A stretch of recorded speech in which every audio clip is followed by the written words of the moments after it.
আজ আমার বিকালের সময়টা কিভাবে কাটলো। আজ বিকালবেলা একটু ঘুরতে বেরিয়ে পড়েছি ফ্যামিলিকে সময় দেওয়ার জন্য, কারণ ফ্যামিলির সাথেও একটু ঘোরাটা আলাদাই মজা।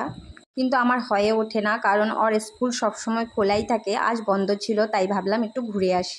মিউজিয়ামে ছিল, মিউজিয়ামে মোবাইল অ্যালাউ ছিল না, তো এইটা মিউজিয়ামের বাইরে বাইরে অনেকটা এনজয় করলাম। এবার বেরিয়ে পড়লাম পার্কের জন্য। পার্কে যাওয়ার সময় আমাদের হাতে ক্যাশ নেই, আর এখানে অপশন নেই অনলাইন পেমেন্টের। তো আমরা এই যে দুই দাদার থেকে 20 টাকা নিলাম, তারপর ওদেরকে অনলাইন পেমেন্ট করি। ভিতরে ঢুকলাম, ভিতরে ঢুকে দেখছি অনেকটাই নোংরা জল হয়ে গেছে আর চারদিকে গাছপালা। কিন্তু শুনেছি আগে নাকি পার্কটা অনেক সুন্দর ছিল, এখন কোনো মেনটেন নেই। এত জঙ্গল, প্রচুর পরিমাণে আর পাহাড়, আর কিছুই ছিল না। তাও ফ্যামিলির সাথে এসেছি, ভালোই লাগলো। তারপর সেখান থেকে বেরিয়ে একটু মাটন আর রুটি খেয়ে নিলাম।